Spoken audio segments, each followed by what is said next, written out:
All right, guys, welcome to the Strip Down Truth podcast.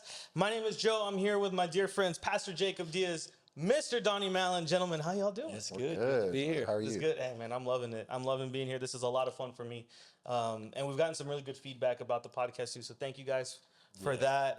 It blesses and encourages us. We're in a new space, still inside Sovereign Core, but hopefully this looks a lot better for you guys as well. Pastor, what's something you're excited about right now that's going on at church? We're in a series called To Rightly Divide, and the whole aim is to show the church what is the right way to approach study in the scriptures. You know, things like hermeneutics. Yeah. What is exegesis? What is eisegesis? What does it mean? Text, context, culture, history, who, what, where, when, why. So just, you know, the role that God's word has played in my life is the significant tool that God has used to shape my life. And so I've wanted to take what God has shown me and added to me over the years, and in a church setting, instead of, you know, bringing people in and it's just preaching and teaching, it's no, man, let's break this thing down. Let's look at the Hebrew, the Greek. Let's look at what a Strong's concordance is. Let's look at good, reputable in Bible and, you know, dictionaries, encyclopedias. What are good, reputable, trusted commentaries? And then the order of these things, and showing people that these are tools. They're not the source. Yeah. They don't replace the Lord. So just how to use those things. I'm excited about that. There's been a lot of good feedback on the series, and I think it's what we've talked about a lot in our church is that if the leader's role is to equip the saints for the work of ministry, Yes. what's more important than how you get to know God better through His Word? That's right. And so it's been a lot of fun. It's been a lot of fun. Donnie, Man. what's going on in Sovereign Core, man? What's you're excited? You got a lot going on, but what's at least one thing that you're real excited about right now? I would say our newest lane of training. So High Rocks, we've always been a High Rocks affiliate, but we now have a specific coach leading that lane. Yeah. So it's just drawn a different crowd, drawn different excitement. Very cool. And it's new. And we have a lot of youth athletes running around in here now. Oh, sweet. So outside of just the normal group training class setting, now we can get one-on-one with or semi-private with some youth athletes, get optimal performance. So it's been fun. It's been fun just to see a different variety of training come in. Yeah. A lot of different personalities going on, but How it's always something moving. Have you had any response from like your normal, just day-to-day gym goers? Now they're doing some high rock stuff. What is the response to that? Because They don't like it. They like it. So they're hesitant at first. They're scared. Sure. Because they see what it is. Like, okay, you run 8 kilometers, you do 8 events, you do a bunch of different stuff. And they're like, man, is Tuesday and Thursday always going to be high rocks now? I'm like, yes, just try it. We can always modify it. So after they tend to like it, because it's like, for anybody that likes to run, it's not the most exciting thing at first, but once you get better at it, you keep doing it. But so there's a little hesitancy, but they're starting to like it. It's good. They'll be better. They're better on the strength days. Yeah. They have better cardio. So that's cool. yeah, That's cool. It's good. Well, hey, we're gonna talk about rest today, and I say I was trying to find a cool segue of like, you know, it's Sorry, it's man. not Did you know I was going to say that? No, but I don't know. Hey, you started talking. I was like, this would be a great segue, and then I got nothing. So we're going to talk about rest, and specifically, you know, rest has a lot of different meanings in our culture today, right? And we see it. People say, I need a rest day, or even when it comes to mental health, things like that. But specifically, we're going to talk about biblical rest and what that looks like, because the Bible speaks to rest. Yeah. Rest existed before the fall. There's a lot of cool stuff going from the Old Testament to the New Testament. But before we dive into what the Scripture talks about, we see Christians that seem just exhausted, burnt out, and it's not just their service in church. It's like just life has exhausted them. Yep. You know, in what ways, Pastor, because you've been doing this for a long time, have you seen Christians who, we're to make a case, should be the most rested, should understand what that means the most? How have you seen Christians, just in your time of ministry, exhausted, and what are they potentially doing wrong? That's a good question. Yeah. So my immediate thoughts go to Mary and Martha.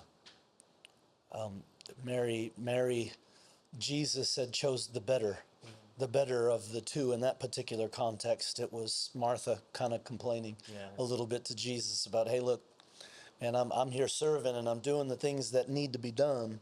My sister's sitting here at your feet, man, tell her to help me. And he doesn't correct Mary.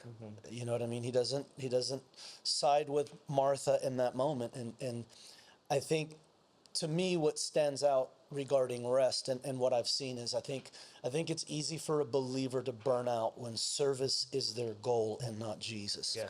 When hosting his presence and investing in him and then knowing who you are in Christ. People that don't know who they are as a son or a daughter, their identity automatically forms in servanthood. Yeah. That's it. And that there's nothing, sons and daughters don't get exhausted. They love to serve their father. But when all your identity is in what you do for your father and not who you are to your father, I think that's what sets you up to burn out the fastest. At least in what I've observed over the years. You know, I've been doing this almost 26 years now. When Jesus is not the priority, my goodness, rest evades you. Yeah, and on the flip side too, what I've seen in the past is unhealthy leaders who think that they're not in line with what you just said. So if service is the way you do church, then it's almost demanded of you service in the church, and you have to serve this long, and you have to be here this amount of time, and it's a really unhealthy. Well, we were talking about that earlier. A lot of that comes from culture too, like you know, no days off. We know that in the sport. We were gonna say, you know what I mean. There's a grind, but and I know the sentiment behind that kind of a motivational want to put a fire in somebody, but the reality is, nah, dude, you can't keep it in fifth gear always. No. You know what I mean? Yeah, and so Donnie, been in the fitness world for, well, both of y'all have, but you know, you're doing this now, and maybe before you understanding what rest in Christ is, what did that mean for you? You know, what did you tell your you know, the clients that you had, the people that you were with? Yeah, I my one consistent quote was, "You're only as good as you can recover. You're only as strong." Because you think about the whole aspect of working out. We're putting ourselves under tension, pressure, you know, different weight, breaking down to a certain extent to grow back stronger. Yeah. So there's people that start to really love working out. I think one of the biggest misses that's good. in the beginning is they want to keep going, work out 7 days a week. Same thing with servanthood. Like they want to, I'm serving, I'm feeling fulfilled, I want to keep going. And it's like, you got to slow down a little bit. There's a split to this. There's a built-in rest is essential. So I help them really flip that mindset of, as much as you love working out, love your rest day, because that's actually where you're getting strong. That's good. That's where you're getting. That's when you recover. That's when you're recovering. Not when you're training. That's right. You're breaking down. Good, You're weaker. dude. You're weaker at it. Yeah, Like that's good. I'm weaker when I'm underneath. You know. So overtraining is like the equivalent of burning out in ministry. Exactly. It's like, dude, you're going and you're going and you're going. You know what I mean? So from a physical perspective, and this is going to lead into the spiritual, what affects, or maybe symptoms is a good way, outcomes that you see in your athletes who do not rest or don't rest well, what happens to them eventually? That's good. I mean, overall performance starts to slip. So lack of energy. They're not feeling as strong. They're actually. Can I say? I want to say this. You keep going, but Joe, there's a spiritual parallel we're about to connect to everything he's about to say. This is gonna be good. So you guys lock in. This is about to get really good. Drop it. Now I feel pressure on my No, come on, bring it, dude. So, okay, so they're overtraining, right? We're exhausted. So performance starts to slip. Not thinking as clearly, not as strong. If anything, session to session, the tendency could even be getting weaker. I'm not as consistent. I don't have enough. I find sometimes motivation goes down. Motivation goes down for sure, for sure, and there's just no energy. There's nothing there. The excitement, the excitement's gone. I feel like we're constantly like gasping for air almost. Like, have you seen like physical injury and things like that from lack of rest? Absolutely. Wow. Yeah, overtraining, popping a shoulder out. Catabolic effect where you're now, all that. You're shrinking. Everything. You're trying to put on size, but you're losing. And you're actually eating muscle. Yes. So like literally what you think you're doing in the gym, completely counterintuitive. Wow. You're actually eating it away. Dang. So you're expending more calories than you're taking in. That's crazy. In general, and you're not recovered. So now we're not rested. Now I'm frustrated. Now my wheels are spinning. Now I'm just gonna stop. Now I'm not even gonna you know, Yep. I'm going to start again, you know, later. Maybe this isn't for me. Yeah. And Would you say It's out of that balance. that different people have a different limit and they meet it at different places? for sure. When you're watching them, not everybody burns out at the same No. moment. Capacities are all over the board. Makes sense. I would say, to be honest, just from the physical standpoint, I think females tend to burn out a little sooner than men. I don't know if that's a stubbornness thing or a hormonal thing. Okay. Plays a role there, just in my, I guess, my experience. But there are people that can grind. One of our coaches, I mean, this guy can go 18 hours a day. That's And it's ingrained in his mind. And it's rare that he actually needs a break. But, you know, in our talks on Mondays and different things that we've been doing, he's seeing the value of taking a step back. That's good. His programming's better. His relationship with his daughter's better. Come on. He's stronger. He's a powerlifter, so he's stronger, Yeah. hitting more numbers. Instead of training 7 days a week, he's only training 5, but just having those two, that intentional rest, he's better overall. That's cool. That's so good. So it's, I mean, I'm excited because I think I know where it's going. Oh, dude, are you kidding me? Let's start here. Just everything he was saying, I was like, my Lord. It's all there. Let's start here, Pastor. What would we say are the symptoms of a unrest or a Christian who does not understand biblical rest? I think it's a lot of the same, to be honest with you. It's I see it show up in irritability, It's good. little frustrations. Yeah. Things that you normally have a grace for, you stop having a grace for. Oh, that's good. Where it's easy for you to walk in kindness and gentleness and the fruit of the Spirit. It's like when those things start to wane and I start seeing you more show up, your flesh. Because there's a reason why the scriptures describes distinctive difference between fruit and flesh. One is a work and one is a fruit. One just comes natural, unfortunately, and the other has to be cultivated. You know what I mean? And so when you're overstretching yourself, when you're overexerting yourself, I'm just saying yes to everything. I'm saying yes to everyone. Yep. You're on your way to burnout. Yeah. Yep, 100%. When you understand the important role rest plays in your life, it helps you to know what to say no to. That's good. And it makes your yes easier, and you show up to your yes. Everything he just said, he's coming stronger, his programming has changed. You show up better in life when you show up rested as a believer.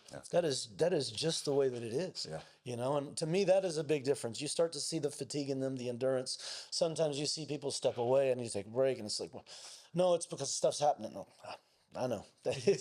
Whatever you need to say, I see it happen. Yep. You know, but to me, it's easier when you know who you are to know where that rest starts. That's good. When you don't know that, it changes how you labor after your dreams, your goals. Man, I'm laboring towards something instead of from something. That's good. And now you're burning out because I'm laboring from rest. I have endurance for days. That's right. You know what I mean? It changes. You know where I think part of this comes from? The whole performance culture of, discipline over motivation. But I think we twist that to a point of, yes, you need discipline. You're not going to feel like doing it every day. But in my opinion, it takes more discipline to take a true rest day than it does to show up and train. Yep. Because usually it's flipped, like, I got to work harder and I got to grind. If I'm not sweating, pouring sweat and gasping for air, I'm not doing anything or contributing. But it's like, man, I'm actually weaker in that aspect. Yeah. So And that, so I want to, don't lose what you're thinking, because I want to get there. But let's build this case a little bit. Yep. Historically speaking, or from Scripture, we see the first instance of rest in Genesis, where God's creating stuff and then he rests. And for a long time, subconsciously, I would approach the Scriptures like I would any other book. So even though I wouldn't out loud say what I was thinking when I read that passage is, God was tired. right. No. God is not tired. No. God does not. Yeah, no. So the question then, if God does not tire, he's an eternal being, no beginning, no end, all the things that we know outside of space and time. Why did God rest is the question. Yeah. This is good. Because it's not like he needed it, right? Well, if we fast forward and the stuff that we're learning, right, in the series about how the Old Testament is a type and shadow to the New, and I love the way the Bible Project puts. They say that the Bible, all of it, is a unified story that leads to Jesus. Sure, absolutely. Right. So it Absolutely. okay. What is this telling us about Jesus then? We see fast forward then we see the Hebrews they're out of Egypt, right? And God is saying, hey, I'm going to take you to this promised land where I will give you rest, right? What's interesting is that when they finally get there, in the place of rest, there's still work to be done. There's still stuff to do. So rest cannot mean a lack of things to do, right? Yeah. Which is something I thought for a long time, where I'm resting when I'm doing nothing. Yeah. Right. But it's close to what you were saying. It actually takes intentionality Right. to rest. And and so I think that's the perfect place to insert why God did it. Do it. Because it's not the difference. There's a big difference between having a rest day and having a day off. There you go. You know what I mean? That's He didn't take a day off. That's right. He made a choice. I will rest. I will not do anything on this day. That's good. And that is what I am choosing. And it is in an absence of labor, but there's an intentionality to separate from your labors. That's it. And I think the shadow and type part is, they were on their way to a promise, and they had to labor to get to promise. All we do is put our faith in the promise, and that's where our rest begins, and there's no more labor to it. We get to accept and embrace it. And to me, that is a huge biblical distinction between the old, because I think by nature, we take on the mindset of Old Testament believers who instinctively just, I got to grind. I've got to earn. Man, you died for me. I got to serve you the rest of my life. I'm indebted to you. No, you're not. You're not. You can't pay a debt. How are you indebted to someone you can't pay back? That's right. It's not happening. So this is about accepting. And that's huge too, because we're not wired to just, well, I didn't do nothing for that. Right. Well, that's mercy and grace, though. Mercy's God not giving you what you deserve, right? And grace is God giving you what you don't deserve. That's right. So he's our rest. Yep. And so for me, that's a big connection. Like, man, Jesus, you're it. That's why he said, come to me, all you who are heavily laden. You're burdened, trying to constantly earn your way into my grace by obeying laws you cannot obey. No.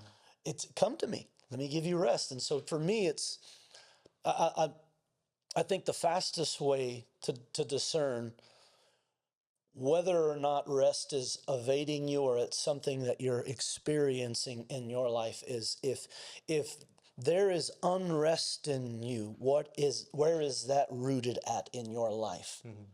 If anything has the capacity to bring you to a place of unrest, which is outside of who the rest is, what's going on? And it isn't, you don't have the wrong biblical understanding. You have just made a choice. And I've learned personally, going back to, how I've seen it, it usually leads back to something I don't trust him with. Yeah. Yeah. And it's like, Right. That's right. And so those are reminders, like the whole be anxious thing. Anytime anxiety starts to sit in your chest, pray. Because he said, be anxious for nothing, but pray. You know what I mean? It's like, man, I'm supposed to live from my rest. I have the Lord of the Sabbath living on the inside of me. Right. What is robbing me of rest right now? That's right. You know what I mean? That's so good, because you say often, or at least often enough, that rest is a person, right? Yes. This is Christ. And then here's the punchline is that biblical rest is sitting under the understanding and faith and knowledge of what Christ has done for us. Absolutely. Right? Like that's the punchline of Yeah, biblical ultimately, rest. that's what it's finished meant. Right. Yeah. But back to what you were saying, if there's something causing me to lack rest, I have not put that thing You're right. in the Haven't faith. surrendered it. Like that's it. I haven't surrendered. And it's an interesting word because of just how we use the word culturally now, Yes. rest, right? Yeah. And it has certain meanings. But like we said earlier, it takes intentionality. Yes. And so one thing that the Lord has been speaking to me very recently about is, we talk about giving things to the Lord, right? Or you giving your spouse to the Lord or whatever it might be. What I was doing was just praying about it once and kind of intentionally forgetting about it thinking that that was giving it to the Lord. But what the Lord was showing me was that no, you need to continually give this to. That's good. So it's like, okay, I'm in constant prayer about this. Yes. I'm giving this to you, Lord. You need to change my heart, please. Where I'm missing. That's right. Here's this. Here's this. Here's this. Yeah. And it's an intentionality where I'm like, oh, and then slowly, like we heard about from Dr. Mark Jones, and Lord willing, we'll have him on soon Yes, at some point. But it's those. How do I rewire my own brain? Because I want to rewire it to what Christ has said about me. That's right. That's right. And that's being able to just let those things go. At the end, you feel so much better. It's you're sitting in that actual rest. Yep. But it does take intentionality. It does. Did you have any other parallels to the things that he was saying necessarily? So like when I think about Paul saying, before you have the spirit, the spiritual, you have the natural. Yeah, that's right. And I've always had a passion for fitness, for combat sports. I love the illustrations that Paul uses to try to help us understand faith. They're all physical ones. There's racing, there's shadow boxing, there's being in the military, there's wrestling, there's fighting. There's talks about wearing an armor. I mean, it's when you describe our faith like that, it's like, it's not what we heard on Sunday, but what are you talking about? You know what I mean? Paul said it at the end of his life, man, I have fought a good fight. I have finished my race. I'm ready for the crown, but it's like, I think sometimes there's a disconnect between the natural and the spirit. And there are lessons that we miss because sometimes we run from some of the challenges that we're faced with in the natural. But if you run from them in the natural and that's what you practice, you're going to run from them in the spirit. That's good. Because that's what you're doing. You can't have one without the other. It's like I have spiritual principles for how to be a good husband, but I have to apply them in the natural. Yeah. You know what I'm saying? I have to, you know what I mean? I'm not going to talk like that anymore. This is not going to be the culture of my home. I'm not going to raise my voice, and I'm going to, and what it's why we talk about those moments. Like when you miss it at home, right? What does that look like? It would create unrest if I were to keep not adjusting to the spirit of who I am, and I'm not adjusting it in the natural, and I've got a tone, and I'm short with my kids, and it's all these things, man. No, there's gonna be unrest for them in my home, and they're not gonna know rest from the Lord. No. But I have to show. I've learned that I have to be aware of both and how they both are connected. That's good. I'm not just. My physical man doesn't matter. It's perishing anyway. And I hear people sometimes tease and make a joke, but I don't laugh. This is not a glorified body. This is I'm going to have that body in heaven. This is the body that eats cheeseburgers and enjoys himself from time. No, I don't, man. I don't judge believers that way, but I've also been very observant in this country that we love to throw rocks at certain sins and not talk about other sins. That's right. Ooh, that's right. That's true. And but it's like that causes unrest because now there are things out of balance, and it's if we're gonna enter in, we got to enter all the way in. That's good. If we're going to know true rest, because that's what Hebrews 4 is all about. It's entering into that rest. We know that Christ is that rest, but it's like, I'm coming in, but Jesus, I'm giving you 40% me and 60% is for... I'm giving you 40%, I'm taking 60. Wow. Dude, why is my life always, what's going on? I don't understand. No, dude, that's not how it works, man. No. You got to enter all the way into that rest. Yep. You know what I mean? I think those parallels stand out to me. Let's talk about a little bit Old Testament law versus, law of grace, however you want to say it. There's different ways to put it, but we see God institute the Sabbath, right? And then he commands that his people also keep the Sabbath. What's interesting is that if you study culture at that time, again, Sabbath, and I think we see this later, the Pharisees really make this, what's the word? They try to trip up Jesus with, well, they try to, why are your disciples eating on the Sabbath? They're very legalistic, that's the word I was looking for. But even in the Sabbath, there were things they had to do, and Jesus even brings it up. He's like, do you not like take your, If one of you had an animal fall into a ditch on the Sabbath, are you going to be like, I'm sorry? Like, Yeah. and so I think the point that I'm trying to make is that the Old Testament, we see the Sabbath. Yeah.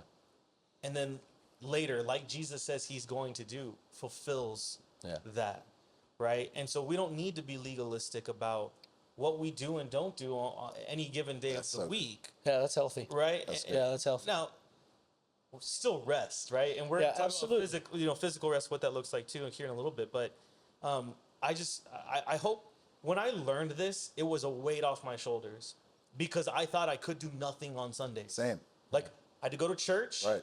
You could do that. Yeah. And eat. And that's basically it. That's it. Yeah. But then that was easy to say when I was a single dude in college, but now like when you get wife, kids, like Grocery shopping, you get there's work to be done. There's some stuff. There's some stuff going on. Yeah. But let's talk about what that kind of looks like for you guys. Pastor, you use the term rhythm a lot when we talk about our rhythms are different. We'll kick it to Donnie first. Yeah.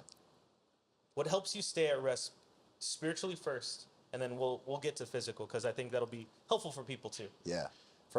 So a rhythm that we have recently applied in our household is Thursday Sabbath. Cool. So I don't come into the gym here. Amanda doesn't come here either. We try to always just do something, the four of us. Mm-hmm. But we are, we still go to parks. We still cook. We still do things, little things around the house. But there is an intentionality behind it. So the way that my finite brain works when it comes to like learning things, because I thought the same thing. When I first learned about Sabbath, it was, man, I just got to sit here and read my Bible all day. I just got to pray, and that's a piece of 100%. Yeah. But it would cause me anxiety because I'm like, man, did I do it enough? I'm resting wrong. Did I do that right?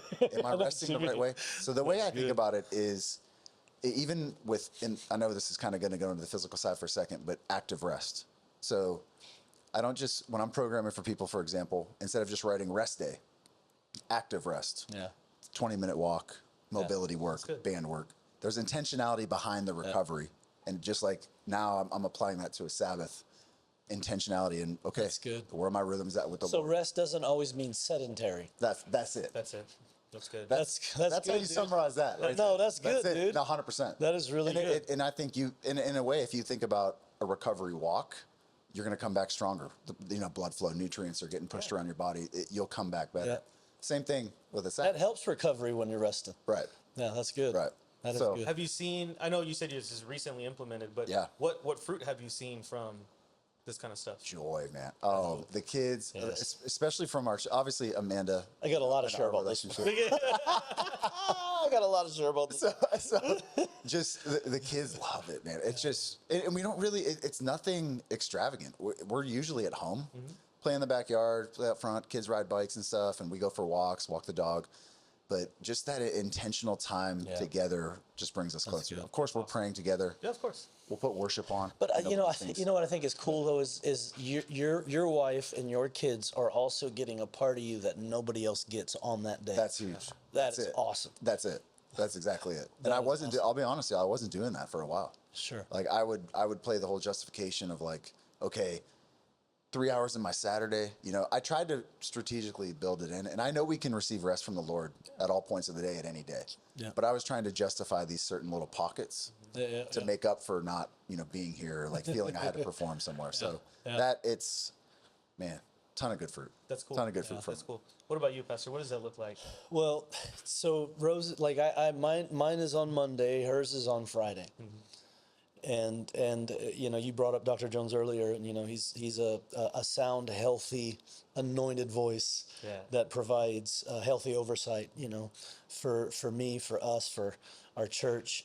And it was actually his recommendation when we started the church. He was like, Rose, you need a day. It was funny because Rosie was like, she's so used to our grind. When Dr. Jones said, you need a day where you are out of the house, completely disconnected, separated, something that's just for you. for 6 months, at least the first 9 hours. She's like, would 6 be okay? You know, she's because she's so not used to that. Sure. But once we started implementing, because we're in ministry, homeschool. My oldest has Down syndrome. He's nonverbal, completely dependent on us, and so it's like, dude, you're a pastor, you're a mom, you're a principal, you're a teacher, you're all these things. You need a break. You need a day, but it's a Sabbath, really. You just need rest, but even that was a challenge for us. But man, now it's become leave. She comes back refreshed. Yes. Cool. She's recharged. Just like, yes, mama needs a break. Y'all let her have a break, And sometimes because of culture, right? We're like, no, we got to get it done. We got to, no, you need, and for me too, on Mondays, it's the same thing. It's sleeping in, and it's just resting, and no alarms, and it's okay, God, it's just you and me. I'm in the Word, but I'm not. There's things I can do actively while I'm resting on that day, and that has made a difference in terms of how we show up to each other. That's good. How we show up for y'all. Yeah. Like, man, if I'm not rested, man, y'all aren't going to get the best you can get from me. If I'm not, it's the same way at home though. And that's where that rhythm word comes in, because it's like we have to consistently practice this daily. And depending on how much you're responsible for, the slightest little hiccup can, if you don't have a solid rhythm and these things aren't there, it can throw your whole house out of order. And what's coming to mind now too is that some people are going to need to lean more into the understanding of spiritual biblical rest, and some people are going to need to learn physical rest. Yeah.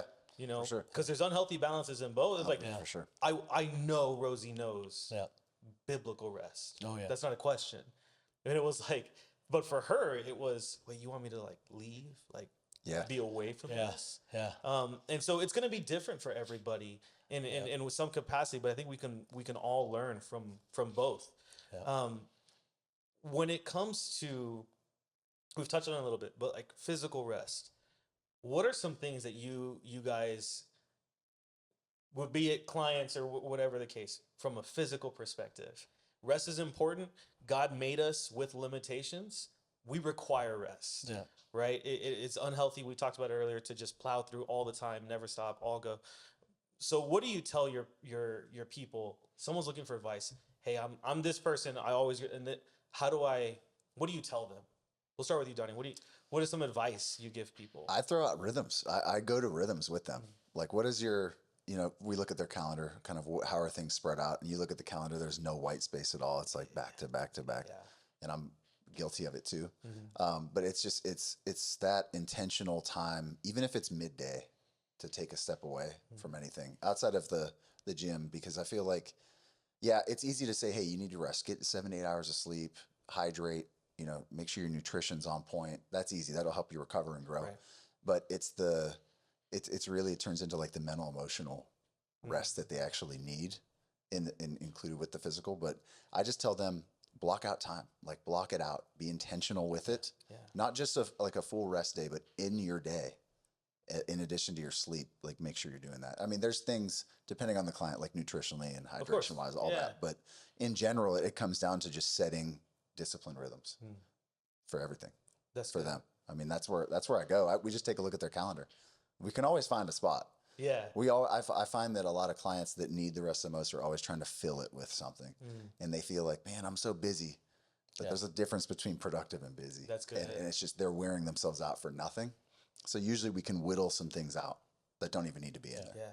Or delegate. We even see this in Scripture. Jesus, in the middle of his ministry, would step back. Step out. Yeah. I'm gonna spend some time with the Father. Yeah. I'm gonna, go be. And we even times there's some stuff that I'm inferencing some things, but even just him and his people, it's like, hey, you just my 12, you guys come with me. Let's get away from the crowd. Yeah, that's right. Yeah. We back away. So stuff like that is healthy. Yes. Right. Yeah. Pastor, on the physical side, what advice would you give to people saying, hey, I'm not good at this? I know it's dependent per person, but I go back to like when you look at discipline from a biblical perspective, it is a fruit of the Holy Spirit. But if depending on where you come from, your background, how you were raised, all of those things. You know, different people have a different kind of grind Yeah. when it comes to the gears that they operate in. And you can garner discipline through those. I was raised this way. Yeah. But Holy Spirit discipline will help you discern when it's time to be disciplined for rest. That other discipline won't. You'll just grind through it. But that's why I also think discipline is a plus. And when you recognize the recovery that happens, I think of this. The Bible says, "They that water others will be well watered themselves." How will you ever be well watered yourself, though, if you don't make time to sit where that watering happens? That's right. And I think of, like, on a day-to-day level, you know, sure, you've got like a Sabbath, right? But if you don't know how to find those restful moments throughout the week too, like, you know, we're building, we're advancing the kingdom, we're taking ground. Men know how to take a hill, you know, we do it, right? But it's like, okay, but we're also doing it with families. Yeah. Yeah. We've got, you know, we're steering this ship, but we've got people with us, you know. So how we get to that destination can't be everyone's taxed and we show up burnt out. So I think like this, and this is what I would encourage people when it comes to that natural part.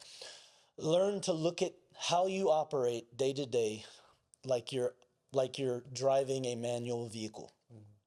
All throughout the day, I know what my schedule is, and I know that parts of the day I need to be in fifth gear. And I know the parts of the day where my kids need me to be in second. Yeah. So I can engage with them. That's great. So I can connect with my wife. Yep. Hey, baby, I'm here. I'm going into third gear. I'm still here, but I'm going to be working some, but talk to me. Hey, baby, I'm in fifth. But we have to learn how to downshift Yes. Good. on purpose to moments of connection. Because those are restful moments. It's like you're having that throughout. And that's how you labor from rest. You have to bring rest into moments at times. It doesn't mean this is my Sabbath, but I know how to bring my Sabbath That's good. to a Wednesday, to a Yes, Thursday, come on. to a Friday. That's You it. know what I mean? That's really good. One thing that's coming to mind,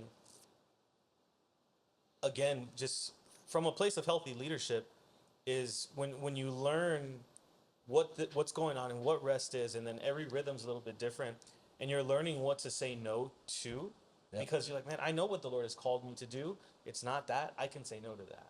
Yep. And what it does is it allows intentionality for your families. And I'm just thinking about families, you know, right now. Absolutely. Because it can be easy, and I've even seen it where, you know, maybe a guy is in ministry and he's really excited. He wants to do all this stuff, and he's going and saying yes to everything, and he just leaves his family behind. Yeah. You know, instead of, hey, you can still do a lot of these things, but prioritize your rest so that your family's also rested too. That's right. Because even though you're the one doing all the stuff, your family's being burnt out too, because now you're not there. Well, that's why I like to use the illustration of why I prefer people looking for rhythm over balance. Because you can sustain healthy rhythm longer than you can trying to maintain balance on one foot. Sure. Yeah.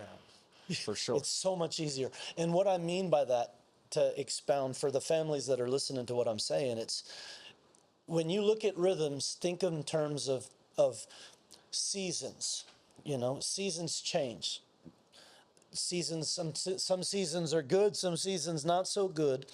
But I know how to adjust my rhythm to whatever the season is. And I think about rhythm because when you're, you know, if you're dancing with your spouse and it's a slow song, but the song changes to a fast song, naturally your rhythm has to change. Right. That's good. But I see couples, one's dancing to a slow song, one's dancing to a fast song, and they've never communicated what their rhythm and adjustment needed to be. And so now unrest is back in the home. That's good. You know what I mean?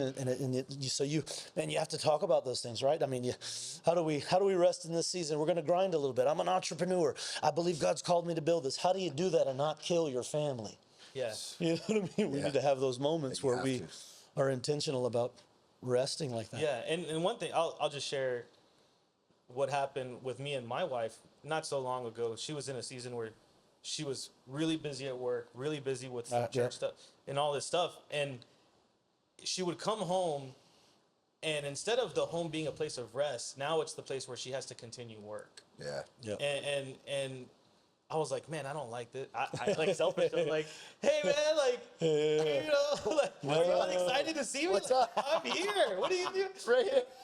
That's right. And I, you know, I never thought to. No, I mean, I'm still new at this, right? But I never thought to ask, like, "Okay, how long do you think this is gonna be? Like, let's get some, let's, you know, so I can prepare myself instead of just being disappointed day after day after day after day. That's good. And then you start to feel animosity, 'cause, you know, it's like, Yeah. where's my wife? Like, what's going on? And then I thought finally it was like, hey, Pastor, this is what's happening. What do I do? And then you told me the gear thing, right? Here's it now. It's like, okay, cool. So then we were able to say, hey, babe, when you come home, you've got to relax. Don't worry about work. There's be plenty of time to do work. It's always there. Hey, let's do this and let's take 20 minutes. Let's just eat. Put your phone away. Like, let's just eat. Yeah, that's good. It didn't take as much time as I thought I would need. Oh, that's good. Isn't that interesting? Well, Yeah. well, and I want to point this out. Some men observe what you observed, and they'll watch it for 7 or 8 months. Yeah, no, I can't. And it's harder to speak to it. It's harder to speak That's to right. it. You know what I mean? So speaking to it early, I think that helps, man. And it definitely did, because then it was only like, instead of 7 months, it was a couple weeks. And it's like, hey, this is I don't like this. Yeah. You know, and then it was like, cool. Yeah. Then later, I'll just go talk to Pastor, no problem. Yeah. And we got some tools now, and it's again, I didn't realize how much filled I would get from just that 20 minutes. Yes. Yeah, until it's gone. And once again, Well, right. It's like, Yeah, if it's not there, you're like, hey, I need that. I yeah. need Joe, that. to your point, when I was first like trying to establish rhythms, I was expecting it to be like a 3-4 hour time block of, you know, and it's not. No. It's we're talking at times 10, 15 minutes, like you just said, Yeah. at 20. But so much can be gained in that Yes. time. Yeah. Yes. That's that little bit Yep. of time. And I think some of it is me thinking the problem is bigger than it actually is. Yeah, sure. Feeling sorry for myself. But at the same time, I do believe that God in his grace and mercy will just fill that time. Yeah. Just, you know, how many times have we spent 5-10 minutes in his word and go, oh my gosh, Yeah. Right. what did I just devour? Right. Yeah. You know what I mean? And I think he does that That's in good. life too, where it's, man, I thought I needed 3 hours. No. But no, that 20 minutes filled me up. And I was good. I said, baby, if you need any help, I'll be here. But we'll see you later. Yeah. Right. Do you think? A side note, just because I'm picking on my wife a little bit. When we first got married, I'm sure she'll be on here at some point. yeah, she will. And then Let me speak to gonna that. speak to this. No, we laugh about this one now. So we had very different sleep rhythms when we got married. Yeah. Right. So we didn't live together or anything until we got married. So we're back from our honeymoon, like Sunday, getting ready to start the week. What are you doing awake? It's 10:30. That's the thing. Like, I'm winding down for bed, turning off lights, and she's like, she looked at me and went, "What are you doing?" And I was like, "Getting ready for bed." She's like, "Now?" I said, "Yeah, it's 10:30. I gotta wake up at 6:30. Like, I need sleep." She's like, "Oh, okay." So she looked, That sounds so adult. I didn't say that. No, I know. No, I'm just thinking that's like we're gonna do that, huh? That's too adult. And she be laying there in bed next to me, like, "So you're really like going to bed right now?" I said, Right now. So the other thing too is I'm hot natured, and so I sleep in as frigid environment Yeah, as I same. possibly can. Same. She does not, and she was like, "It's so cold." That's Amanda. And I was like, Well, "Man, let's go right back to we talked about it."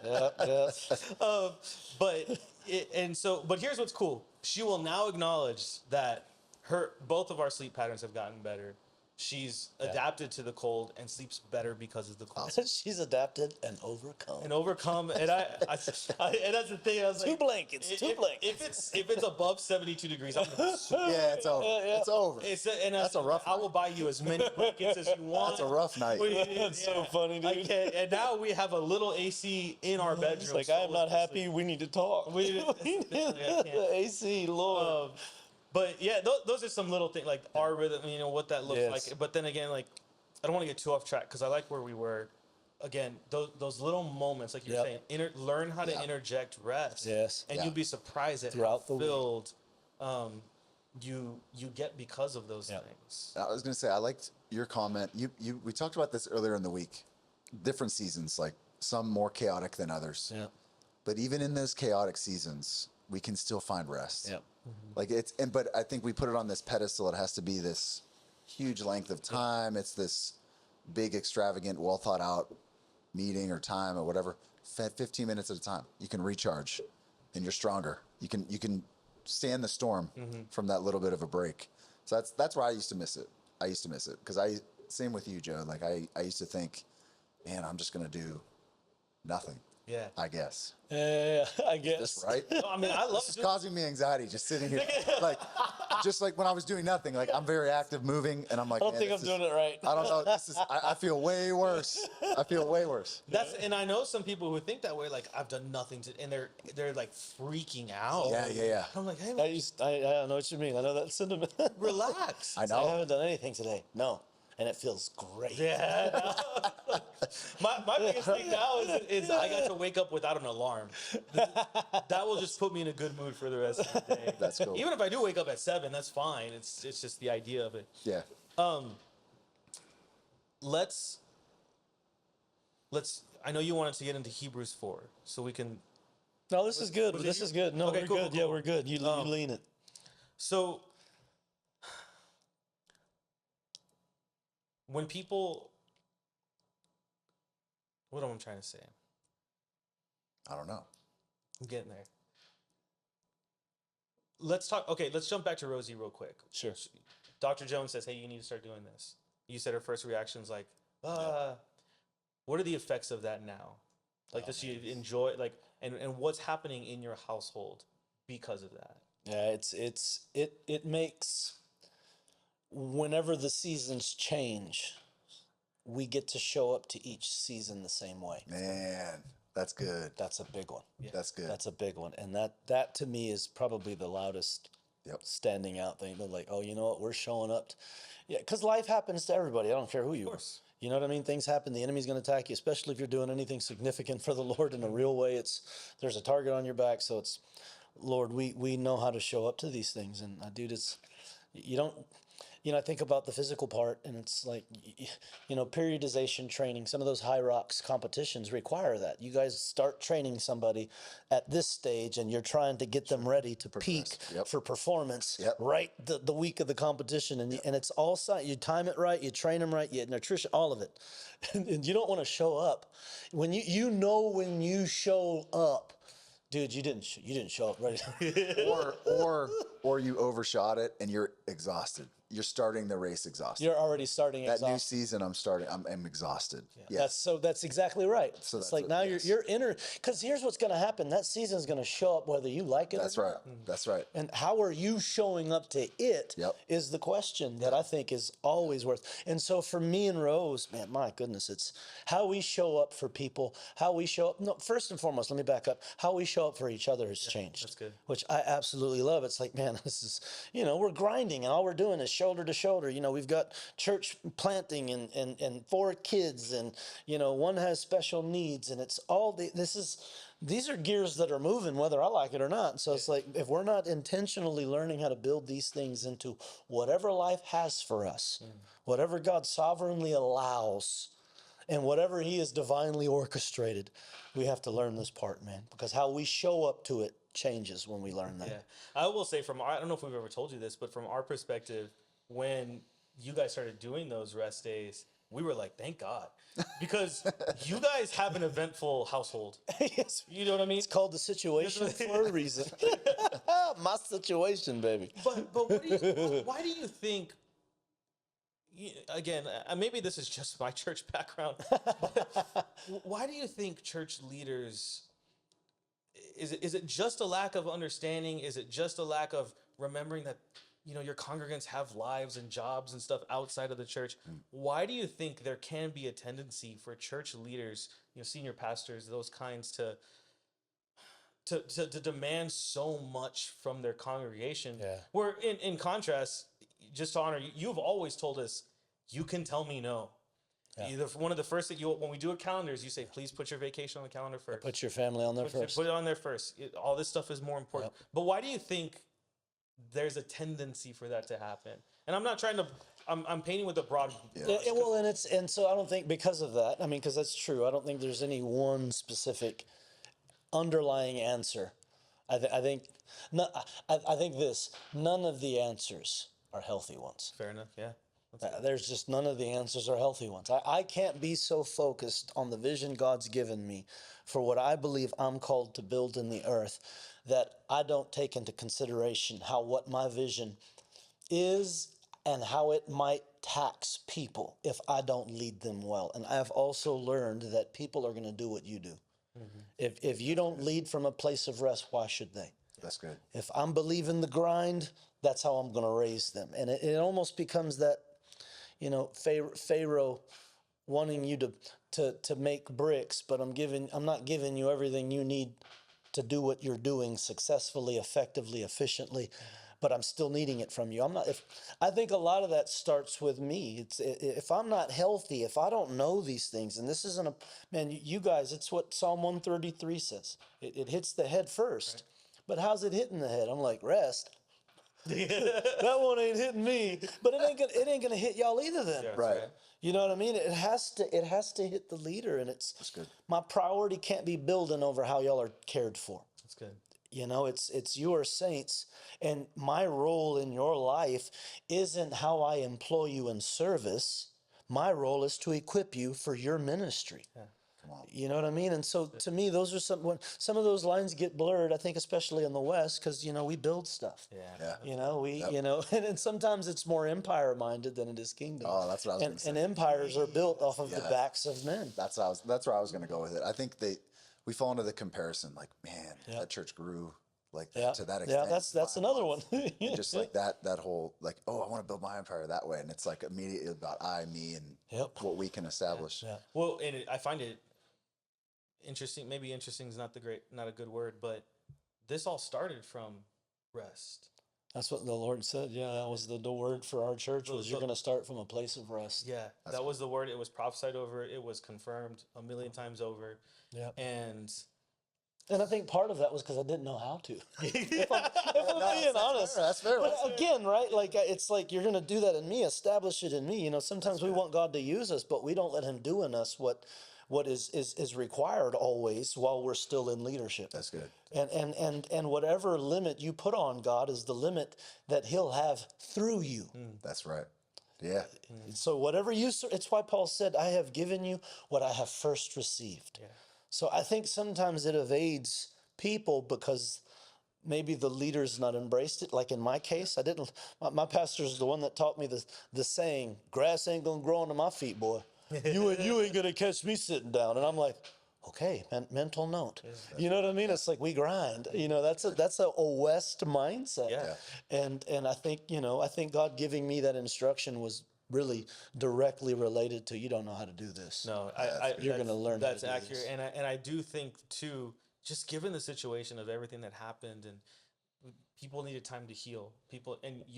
You can't heal when you're on the run. And if you're new hearing, this conversation, what he's talking about is my pastor passed away, and a month later the church closed its doors. That impacted us, and God told us before that happened, when you launch, you're going to launch from a place of rest. Good. And I learned during that season that the rest was so we could heal. Oh yes. But it also was to teach us how to rest. That's good. But I like, just even from a practical perspective, what do? We met once a week, we prayed, we worshiped. Hey, is God telling you anything? Cool, He's speaking to me. That's encouraging. Like we're doing, Acts 2 forward stuff. Yes. And then we would go and oftentimes we would be on a Sunday at CBC in the afternoon service. Take a field trip. Yeah, we'll take a field trip and just be filled. And all of those things that happened around it, it really, I think, started us at exactly that place what the Lord said. We start from a place of rest. Yep. We were allowed to rest, allowed to heal, process, cry before the Lord, all the things. And then it's everything, because it affected everybody a little bit differently. Yeah. But it was a really powerful thing. So if you're a leader out there, if you understand that rest is biblical. Rest existed before the fall. Rest was Yeah. the original intent. It was all there. And it's part of the portion that I think he has Yes, for us. 100%. That's good. You know what I mean? This is, I want to give you rest. Yeah. Yes. I want to give this to you. Yeah. And we're quick to receive things from him. But sometimes rest is a hard one for us to receive from him. Yeah. But that's part of the portion that he has for us. Yeah, and I think that's a great place to wrap. Do you guys have any closing thoughts? Anything before we wrap tonight? Man, I think we hit it all. I think that's a that's good.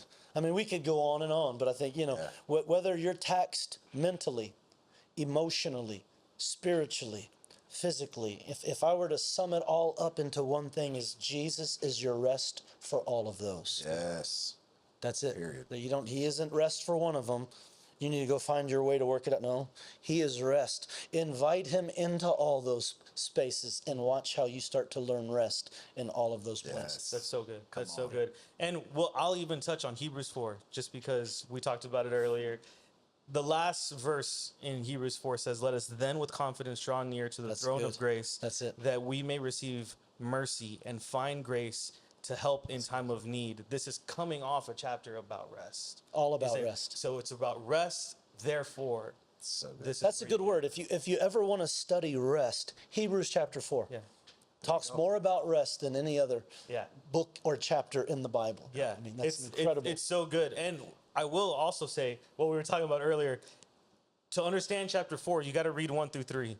Because Hebrew, like most books are like Yeah. this, but Hebrews especially is like, therefore, therefore, therefore. It's picking Those back up. therefores are big. They're important. For sure. They're Those important. therefores are big. I love it. Gentlemen, this was a lot of fun. This was a Yes, good always, conversation. Good man. conversation. Guys, thank y'all so much for watching, Yes. listening in, wherever you guys are at. If you have any questions, suggestions, please drop them in the comments. We'd love to interact with you guys. But that's it from us. Y'all be blessed. That's We'll it. catch Love y'all you next guys. time. See you later.